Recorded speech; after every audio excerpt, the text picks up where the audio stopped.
Commander Park Tae-ho walked into the war room at exactly 6 in the morning, the same time he had walked in every day for the past 3 years. The large screens on the walls showed maps of space with red dots marking where human ships had been destroyed. There were too many red dots. The war against the Velkari Empire was not going well. Every battle report that crossed his desk told the same story. Human ships were brave but outgunned. Human pilots were skilled, but their weapons were not strong enough. The aliens had better technology and they were winning. Park sat down at his desk and picked up the latest casualty report. 2 more colonies had fallen to Velkari attacks. The Titan mining station was completely destroyed. Over 10,000 people were dead or missing. He closed his eyes and rubbed his temples. His younger brother had been stationed on Titan. A knock on the door interrupted his thoughts. Dr. Kim So-ra entered the room carrying a sealed case that looked important. She was the best scientist Earth had for studying alien things. Her face was excited in a way that Park had not seen in months. "Commander, we need to talk," she said. "What I am about to show you could change everything." Park looked up from his reports. Kim had been working on some research project on the planet Kepler for the past 6 months. She had sent messages saying she found something interesting, but nothing more. The military had bigger problems than old alien ruins. "Dr. Kim, I hope this is important. We just lost Titan Station and I have families to notify." Kim sat down across from his desk and opened the case. Inside was a crystal that glowed with soft blue light. It was about the size of a football and covered in strange markings that seemed to move when you looked at them. "This is not just any alien artifact," Kim said. "This came from a species called the Eternals. They lived millions of years ago and they were incredibly advanced. More advanced than the Velkari." Park leaned forward. "How do you know they were more advanced?" Kim touched the crystal and it began to project images into the air above the desk. The images showed massive ships fighting in space. The ships were unlike anything Park had ever seen. They moved like living things and fired weapons that bent space itself. "Because they fought the Velkari ancestors and won," Kim said. "This crystal contains their military records. The Eternals defeated the early Velkari Empire so completely that the aliens spent millions of years rebuilding. The images changed to show technical drawings and blueprints. Park could not understand most of what he was seeing, but he recognized weapon systems and ship designs. The level of technology was far beyond anything humans had ever imagined. "There is more," Kim continued. "Hidden in these records are the complete plans for what the Eternals called their ultimate guardian. It was a warship designed to end wars not by destroying everything, but by being so powerful that enemies would surrender rather than fight." Park studied the holographic blueprints floating above his desk. The ship design was beautiful and terrifying. At the same time, it was larger than any human vessel but seemed to flow like water. The weapon systems were integrated so perfectly that the entire ship looked like a single living organism. "Can we build this?" Park asked. Kim shook her head. "Not yet. The Eternals were very careful about who could access their technology. These blueprints are locked behind a series of tests. We have to prove that humanity is worthy of this kind of power." "What kind of tests?" "I do not know yet. The crystal only shows us the first challenge. We need to assemble a team of our best people. Engineers, pilots, philosophers, anyone who can help us understand what the Eternals wanted." Park stood up and walked to the window. Outside he could see the city of Seoul stretching to the horizon. Somewhere out there were families who would never see their loved ones again because human technology was not good enough to protect them. His brother would never come home because human ships could not stand against Velkari firepower. "What do we need to get started?" he asked. "I need access to Chief Engineer Lee Min-ho. His team has been working on our newest ship designs. I also need Pilot Captain Choi Jun-seo. The records suggest that this ship requires a very special kind of connection between the pilot and the vessel." Park turned back to Kim. "What do you mean by special connection?" Kim touched the crystal again and new images appeared. These showed pilots sitting in strange chairs surrounded by flowing energy. Their eyes were closed, but they seemed to be communicating with something. "The ultimate guardian is not just a ship. It has a consciousness of its own. The pilot does, not just fly it. They become partners with it. The ship and pilot work together as one mind. Park felt a chill run down his spine. The idea of a living warship was both exciting and frightening. But if it could save human lives and end this war, he was willing to try anything. How long do you think the tests will take? I do not know. The Eternals designed these challenges to make sure only worthy species could access their weapons. They might take weeks or months or years. Park walked back to his desk and picked up the casualty report from Titan Station.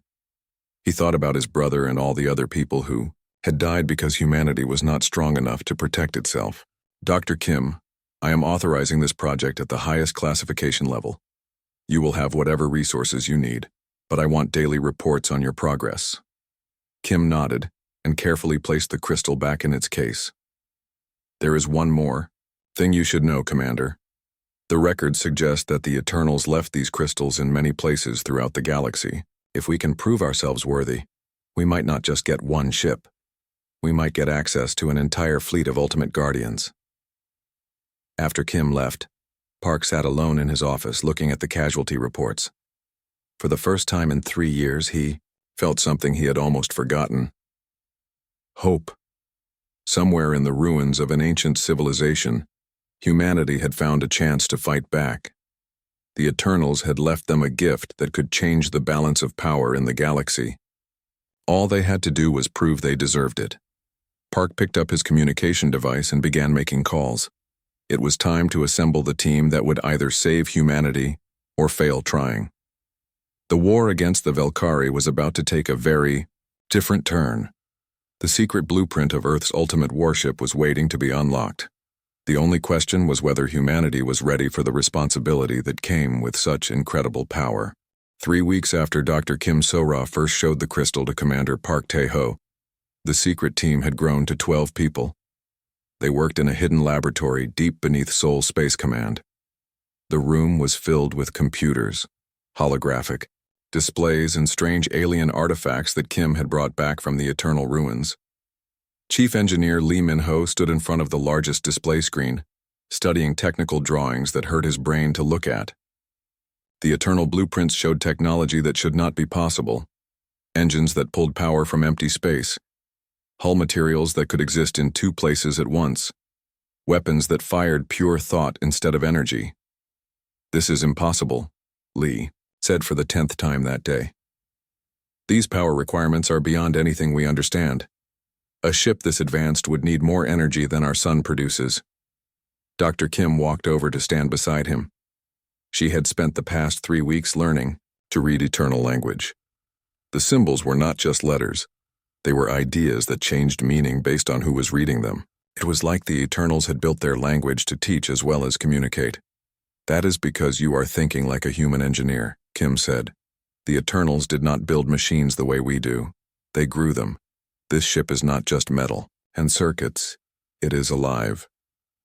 Captain Choi Jun-seo looked up from the pilot interface he was studying. For the past week, he had been trying to understand how someone could fly a ship that had its own mind. The eternal record showed pilots and ships working together like dancers who had practiced the same routine for years. Dr. Kim, how can a ship be alive? Choi asked. Ships are built. Living things are born. Kim touched the crystal and new images filled the room. They showed the construction of an eternal ship. Instead of workers with tools, there were people standing around what looked like a giant seed. As they watched, the seed began to grow. Metal flowed like water. Circuits formed like veins. The ship built itself according to plans written into its very essence. The Eternals understood something we are just beginning to learn, Kim explained. The line between technology and life is not as clear as we think. Their ships were machines that could think, feel, and grow. They were partners, not just tools. Lee shook his head. Even if we accept that this is possible, we still have the test problem. The crystal has been showing us the same challenge for 3 weeks. How are we supposed to prove that humanity deserves this technology? The first test had appeared shortly after Kim assembled the team. The crystal projected words in eternal language that roughly translated to, "Show us that you understand the true purpose of strength." No matter what they tried, the crystal would not reveal more of the blueprints. Commander Park entered the laboratory carrying a stack of reports. His face looked tired. The war was getting worse. 2 more human colonies had been attacked. The Velkari were moving closer to Earth with each passing month. Any progress on the test? Park asked. Kim sighed.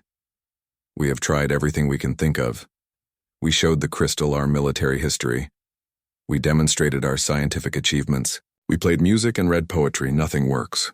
Captain Choi stood up from the pilot station. Maybe we are thinking about this wrong. The test asks us to show the true purpose of strength. What if it is not about showing what we have done, but about showing what we believe? What do you mean? Park asked. Choi walked over to the crystal. Every time I study the pilot records, I see the same thing. The Eternal ships did not just fight enemies. They protected innocent people. They stopped wars instead of winning them.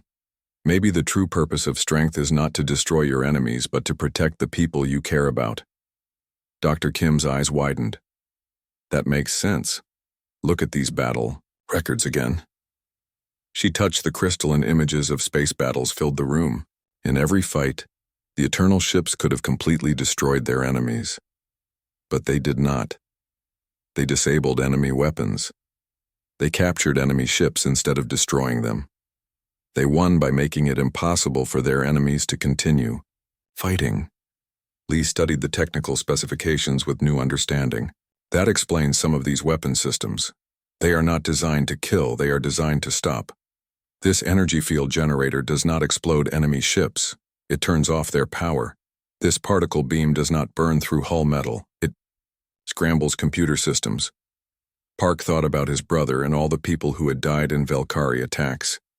He thought about the families he had to notify and the colonies that had been destroyed. His first instinct was to want weapons that could hurt the aliens as much as they had hurt humanity. But then he thought about what would happen after the war. If humanity won by destroying the Velkari Empire completely, what would that make them? Would they become the next species that other civilizations feared and hated? The Eternals were not looking for warriors, Park said slowly. They were looking for guardians. Kim nodded. That is why their ultimate warship was called the Guardian. It was not built to conquer other species. It was built to protect them.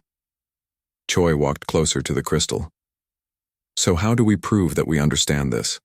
How do we show that humanity can be trusted with this kind of power? Park thought for a moment. Then he began to speak, not to his team, but to the crystal itself. He spoke about Earth and the billions of people who lived there. He spoke about children playing in parks and families having dinner together. He spoke about scientists working to cure diseases and artists creating beautiful things.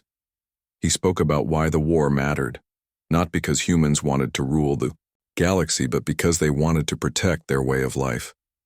He spoke about his brother, and how losing him had made Park understand that the real enemy was not the Velkari people, but the war itself.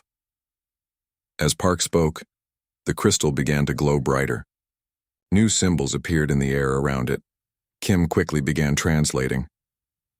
The first test is passed, she said with excitement in her voice. It says, you understand that true strength serves life, not death. The second trial will test your wisdom. The holographic displays around the room changed. New blueprints appeared, more detailed than before. But with them came a new challenge. The crystal projected an image of a vast star map showing the locations of other eternal archives scattered across the galaxy. The second test is different, Kim said as she read the new symbols. We have to prove that we can work with other species, not just protect our own. The Eternals left clues in multiple locations. To unlock the full Guardian blueprints, we need to find their other archives and work with whoever discovers them. You looked at the star map. Some of these locations are in Velkari space. Others are in territories controlled by species we have never even met. Park studied the challenge before them. The first test had been about understanding the purpose of the Guardian. The second test was about proving that humanity could be trusted to use that power responsibly with other species. Then we need to find a way to contact these other species, Park said. If the Eternals left their archives for multiple civilizations to find, Then maybe this is not just about building one ship. Maybe it is about building an alliance. Captain Choi smiled. A galaxy protected not by one powerful species, but by many species working together. The second trial had begun, and it would require humanity to reach beyond their own world to find partners among the stars. The secret blueprint was revealing itself to be more than just plans for a warship. It was a plan for peace itself. But first, they had to survive long enough to make contact with civilizations that might see them as enemies. The real test was just beginning. Admiral Yoon Hee-jin had seen many impossible things during her 40 years in space. She had watched stars being born and planets die. She had negotiated with alien traders and fought battles that should have been lost. But nothing had prepared her for what she was looking at now. Deep in the asteroid belt, hidden between chunks of rock and ice, the most secret construction project in human history was taking shape. The shipyard itself looked like something from a dream. Instead of metal scaffolding and assembly lines, there were organic towers that pulsed with soft light. Crystal formations grew from asteroid surfaces like strange trees. "How long has it been growing?" Admiral Yoon asked Dr. Kim Sora as they floated in their observation pod. 6 weeks since we planted the first seed, Kim replied. The eternal blueprints were very specific. You cannot build a guardian ship the normal way. You have to grow it. The ship taking shape before them was unlike any human vessel ever conceived. The hull flowed like liquid metal but held its form perfectly. There were no sharp edges or straight lines. Every surface curved gracefully into the next. It looked more like a giant sea creature than a warship. Chief Engineer Lee Min-ho joined them at the observation window. His face showed the strain of the past 2 months.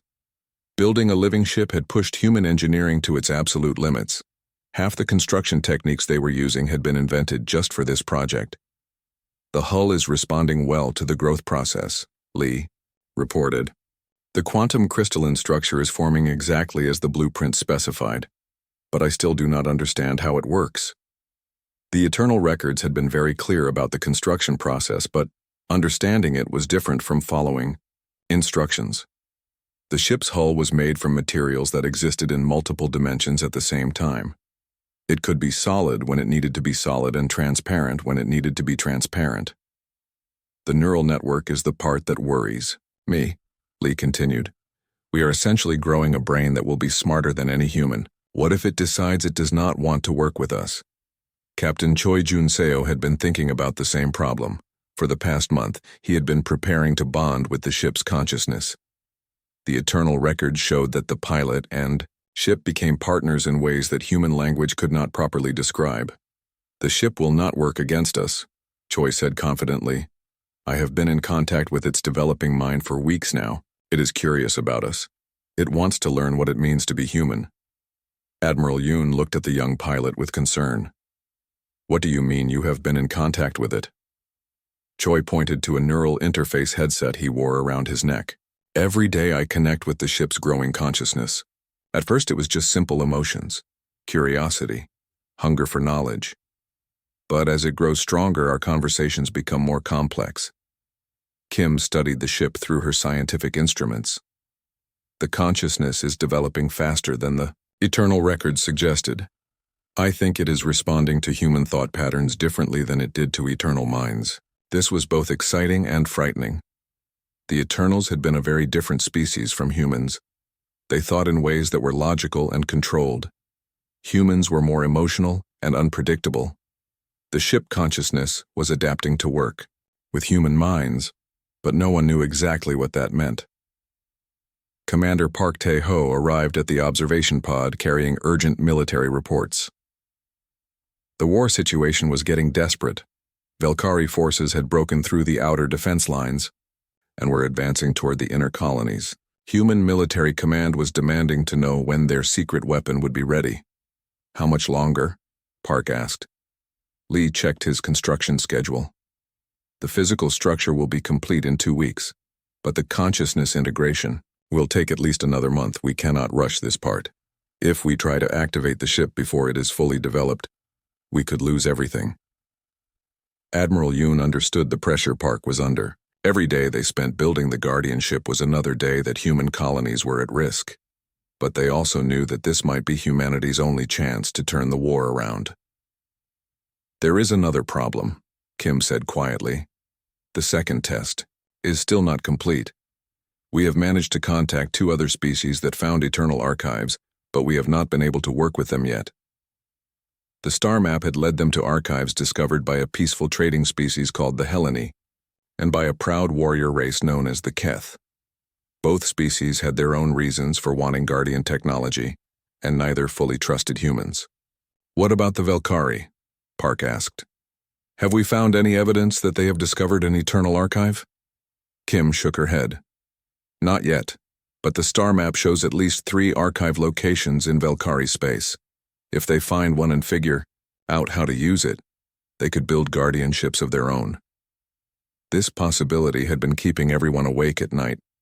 The Guardian technology was so powerful that whoever controlled it would dominate the galaxy. If the Velkari got their hands on it first, the war would be over before it really began. Captain Choi put on his neural interface headset. I need to check on the ship's progress. Its personality is developing new aspects every day. As Choi connected with the ship's consciousness, his expression changed. His eyes closed, and his breathing became deeper. The others watched as pilot and ship communicated in ways that had no human equivalent. After several minutes, Choi opened his eyes. His face was filled with wonder and concern. The ship is asking questions I do not know how to answer, he said. It wants to know why humans fight wars. It wants to understand the difference between protecting people and hurting enemies. It is struggling with the concept of violence. Dr. Kim found this development fascinating. The Eternals were probably not as conflicted about violence as humans, or their ship consciousnesses would have accepted the need for force more easily. But a ship consciousness growing up with human thoughts is developing human moral complexity. Admiral Yoon realized what this meant. Our Guardian ship is not just learning to fight, it is learning to question whether fighting is right. Lee looked worried. What if it decides that all violence is wrong? What if it refuses to defend us because that would require hurting the Velkari? Park thought about this problem.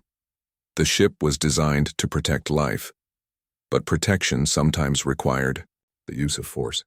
How could they teach a naive consciousness the difference between necessary violence and unnecessary cruelty? We teach it the same way we teach human children, Park said. We show it examples of good choices and bad choices. We help it understand that sometimes you have to fight to protect innocent people. Over the following days, the team worked with Choi to guide the ship's moral development. They shared human history with the growing consciousness. Stories of heroes who fought to protect others. Tales of people who chose to sacrifice themselves for strangers. Examples of soldiers who showed mercy to defeated enemies. The ship learned quickly. It began to understand that strength without wisdom was dangerous, but that wisdom without strength was useless. The consciousness developed its own code of ethics based on human values, but refined by eternal logic. 2 weeks later, the Guardian ship's physical construction was complete. The vessel hung in space like a sleeping giant, beautiful and terrible at the same time. Its hull shimmered with inner light. Its weapon systems were integrated so perfectly that they looked like natural parts of its body. Captain Choi prepared for the final bonding process. This would permanently link his mind with the ship's consciousness. If something went wrong, both pilot and ship could be destroyed. Are you ready? Admiral Yoon asked. Choi nodded and put on the full neural interface. As the connection deepened, the ship began to wake up. Its lights grew brighter. Its hull patterns shifted and flowed. For the first time in millions of years, a Guardian ship was coming to life. The consciousness that emerged was unlike anything the Eternals had created. It had their logic and wisdom, but it also had human emotion and creativity. It was eager to explore the galaxy and meet other species. It wanted to learn about art and music and love. But most importantly, it was ready to protect the innocent and defend the defenseless. The Guardian ship had chosen its purpose, and that purpose was to serve life itself. The construction phase was complete. Now came the real test. Could this hybrid of eternal technology and human values survive its first battle against the Velkari fleet that was approaching Earth? The galaxy was about to find out. Fleet Admiral Crack stood on the bridge of his flagship Doom Eternal and watched the sensor readings with satisfaction. 300 Velkari warships filled the space around him in perfect formation. This was the largest fleet the Empire had ever assembled, and it had one purpose: to end the human problem forever. The humans had been more troublesome than expected. Their ships were weak, but their pilots were clever. They had managed to delay Velkari expansion for 3 years. But now the Empire was tired of playing games. This final assault would crush Earth's defenses and claim the Sol system for the Velkari Empire. "Admiral, we are detecting unusual energy readings from the asteroid belt," his tactical officer reported. "There appears to be some kind of construction facility hidden among the rocks." Crack studied the readings on his display screen. The humans had been building something in secret. Probably another one of their pathetic attempts to create a weapon that could threaten Velkari technology. He was not concerned. Nothing the humans had built so far had posed any real challenge to his forces. "Continue the advance," Crax ordered. "Whatever the humans have built, it will not save them today." Captain Choi Jun-seo felt the Guardian ship's consciousness touch his mind as they emerged from behind Luna. The neural connection was stronger than ever before. Ship and pilot moved as one being, thinking the same thoughts and sharing the same purpose. The ship had chosen its name during the final bonding process. It called itself Taiguk, after the ancient human symbol of balance and harmony. The consciousness had studied human culture and decided that balance was the most important concept for a Guardian to understand. "Are you ready, my friend?" Choi asked through their mental link. The Taiguk's response came not in words but in feelings: determination mixed with curiosity, confidence balanced with caution. The ship was eager to fulfill its purpose but nervous about its first real test. Admiral Yoon watched from Earth Command as the Velkari fleet approached the inner system. Her defense forces were already in position, but everyone knew they could not stop an assault of this size. Everything depended on the Taiguk and its untested abilities. "Guardian ship, you are cleared for engagement," she transmitted to Captain Choi. "Show them what Earth's children can do." Commander Park stood beside Admiral Yoon at the command center. He thought about his brother and all the people who had died in this war. Today would determine whether their sacrifices had meaning. Either the Guardian technology would save humanity, or the human species would join the Eternals as another extinct civilization. The Velkari sensors detected the Taiguk when it was still 1,000,000 kilometers away, but what they saw made no sense. The ship appeared to be in multiple locations at the same time. Their targeting computers could not lock onto it because it seemed to exist in several dimensions simultaneously. "What is that thing?" Crax demanded as his officers struggled to understand the readings. Before anyone could answer, the Taiguk vanished completely from their sensors. One moment it was there, the next it had simply ceased to exist. The Velkari fleet spread out in defensive formation, searching for a target that was no longer visible. Captain Choi and the Taiguk had shifted into what the Eternals called phase space.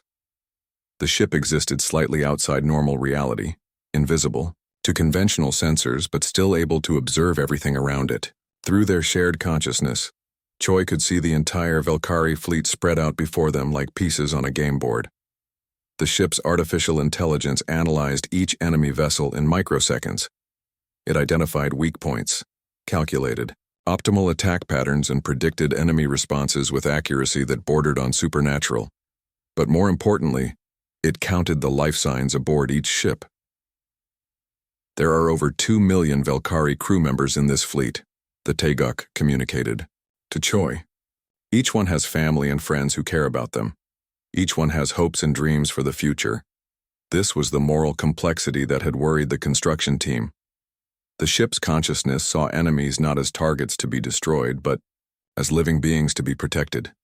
Even Velkari lives mattered to a Guardian. "We have to stop them from attacking Earth," Choi replied through their link. "But we do not have to kill them to do it." The Taiguk agreed. Together, pilot and ship began to implement a battle plan that no military academy had ever taught. They would win this fight not by destroying their enemies, but by making it impossible for them to continue fighting. The Guardian ship phased back into normal space directly in the center of the Valkyrie formation. Suddenly surrounded by enemy vessels, it should have been destroyed in seconds. Instead, something unprecedented happened. The Teguk moved like a dancer through the Valkyrie ships. Its hull flowed and shifted, becoming transparent when enemy weapons fired through the space it had occupied a split second before. When it solidified to fire its own weapons, it struck with surgical precision. Instead of destroying Valkyrie ships, the Teguk disabled them. Energy beams that should have cut through hull metal instead disrupted power systems. Particle weapons that could vaporize entire sections of a ship instead scrambled computer networks and communication systems. Fleet Admiral Krax watched in horror as his perfectly organized fleet fell into chaos. Ships lost power and drifted helplessly. Communication networks failed. Weapon systems shut down without explanation. His officers shouted reports that made no sense. "The human ship is not attacking us," his tactical officer said in confusion. "It is somehow turning off our systems without damaging them." Krax had fought hundreds of battles across the galaxy.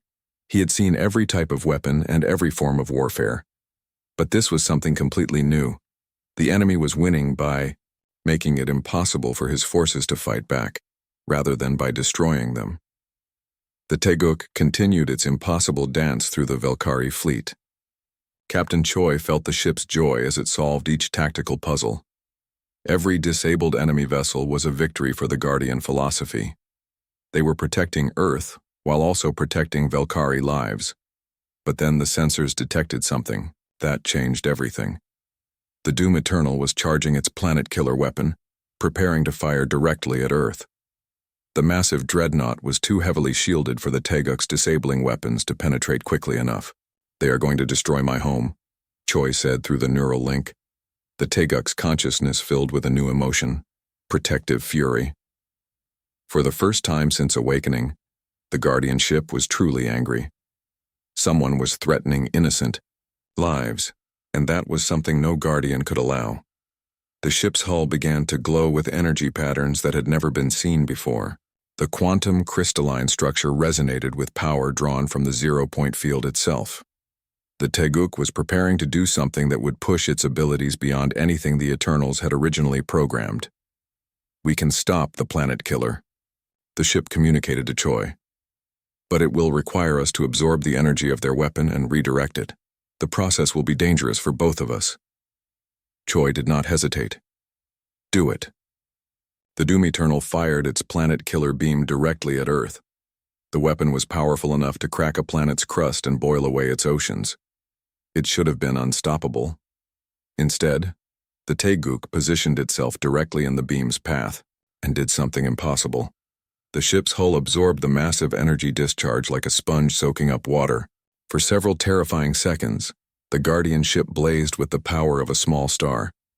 Then the Teguk redirected all that energy in a controlled electromagnetic pulse that washed over the entire Valkyrie fleet. Every ship was instantly disabled, their systems overloaded but their crews unharmed. The most powerful fleet in Valkyrie history was suddenly helpless, floating dead in space. Fleet Admiral Krax found himself sitting in darkness as his flagship systems failed around him. Emergency lighting cast strange shadows on the bridge as his officers tried to understand what had happened.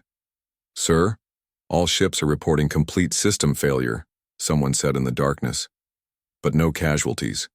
Whatever that ship did to us, it was not designed to kill." Through the emergency communication system, a human voice reached the bridge of the Doom Eternal. Captain Choi's words were transmitted to every ship in the disabled fleet. "Valkyrie warriors, this is Captain Choi Jun-seo of the Guardian ship Teguk. Your fleet has been disabled, but your lives have been spared. We do not wish to be your enemies. We seek only to protect our home and our people." Admiral Krax listened to the human's words with growing amazement. The enemy had achieved total victory over the most powerful fleet in the galaxy, but instead of destroying them, they were offering mercy. "We are prepared to restore your ship's power and allow you to return home," Choi continued. "All we ask is that you carry this message to your leaders. Earth wishes to live in peace with all species, but we will defend ourselves if threatened. For the first time in his long military career, Fleet Admiral Krax faced an enemy who had won by refusing to behave like an enemy. The humans had created something that challenged everything the Velkari Empire believed about war and conquest. The first battle of the Guardianship was over, and it had been won not through superior firepower, but through superior wisdom. The Teguk had proven that the greatest victory was turning enemies into potential allies. But Captain Choi Jun-seo felt the Taeguk's consciousness settle into peaceful calm as the last echoes of the battle faded away. Around them, 300 Velkari ships floated helplessly in space, their crews alive, but their weapons silent. For the first time in 3 years, the space around Earth was truly safe. The electromagnetic pulse is wearing off. The Taeguk communicated through their neural link. Their ships will regain basic power in approximately 1 hour. Do you wish me to restore their systems sooner? Choi considered the question carefully.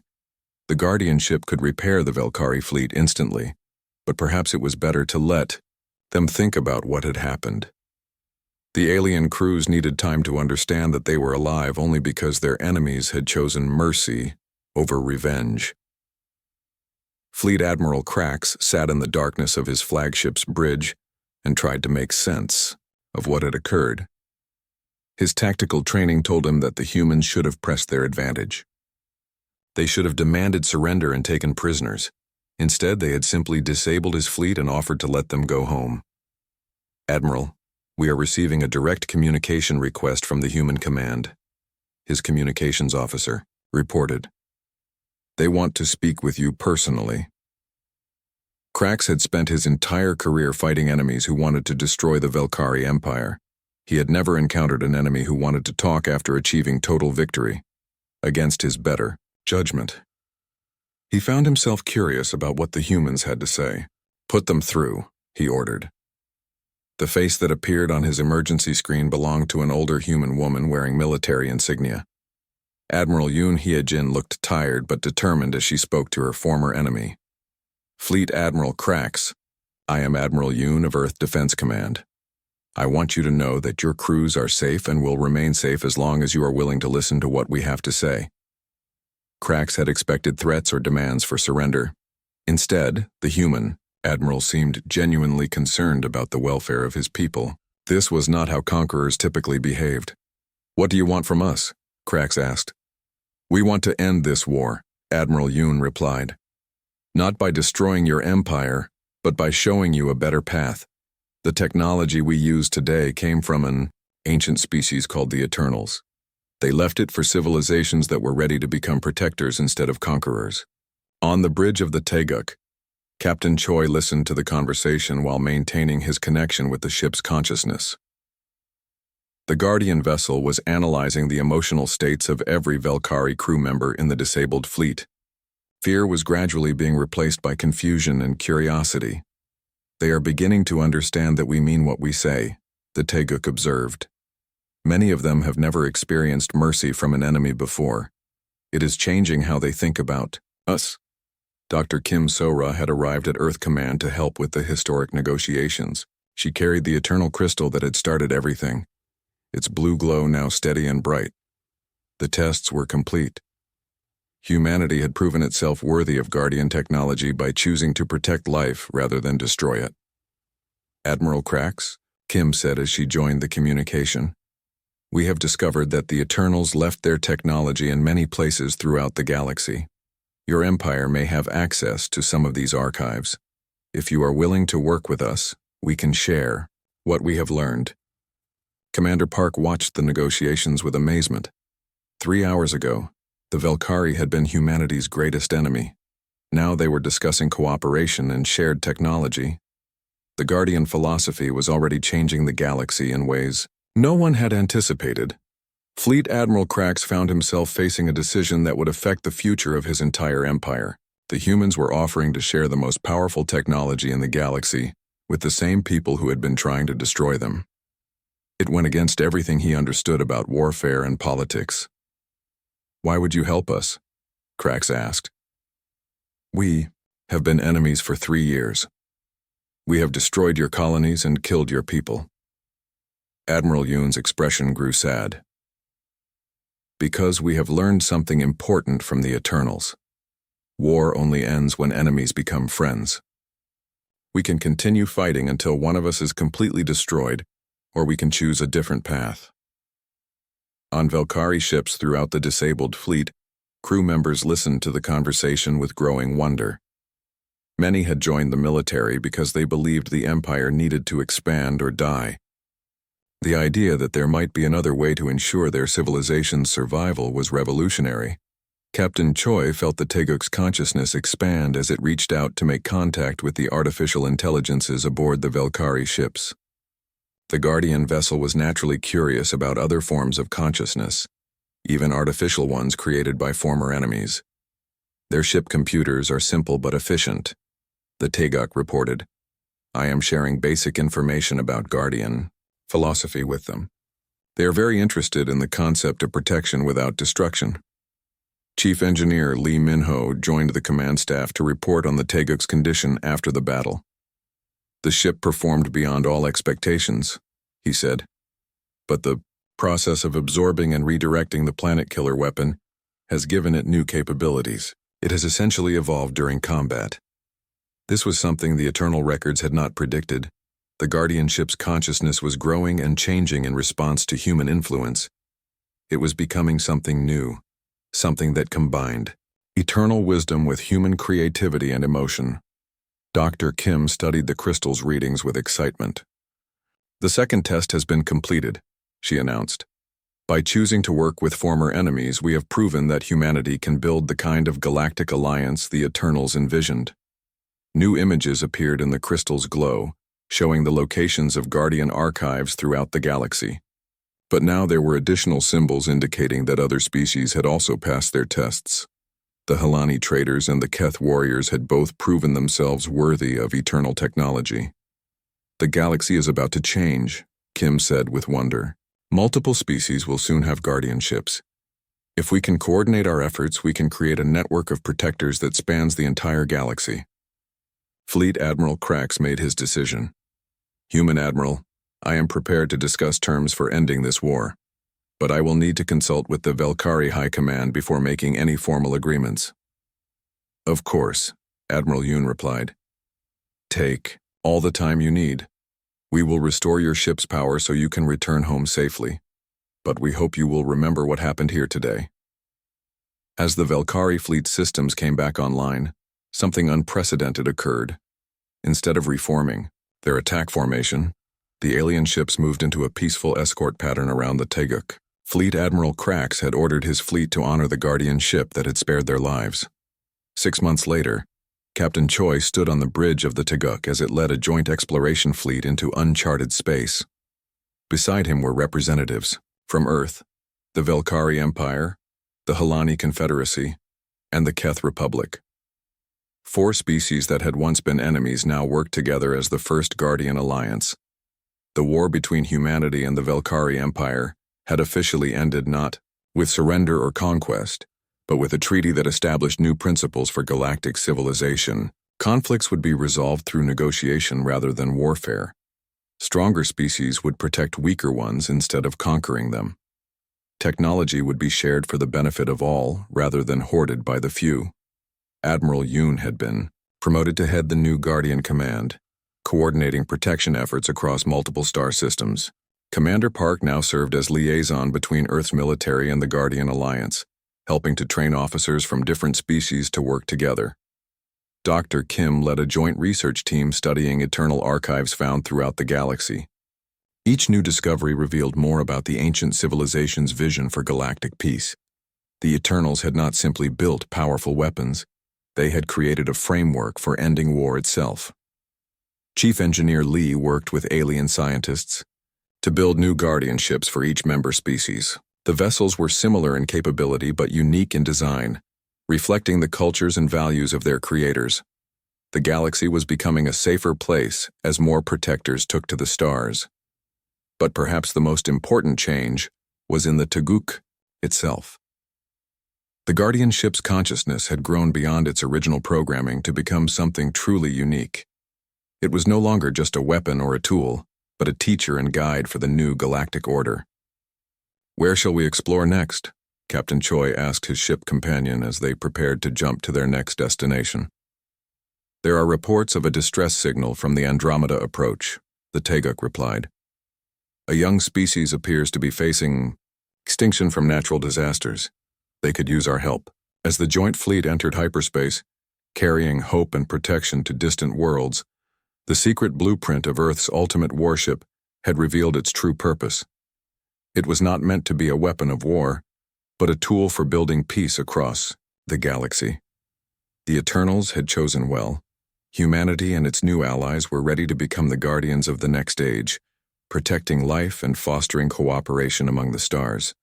The ultimate warship had become the ultimate peacekeeper, and the galaxy was better for it, the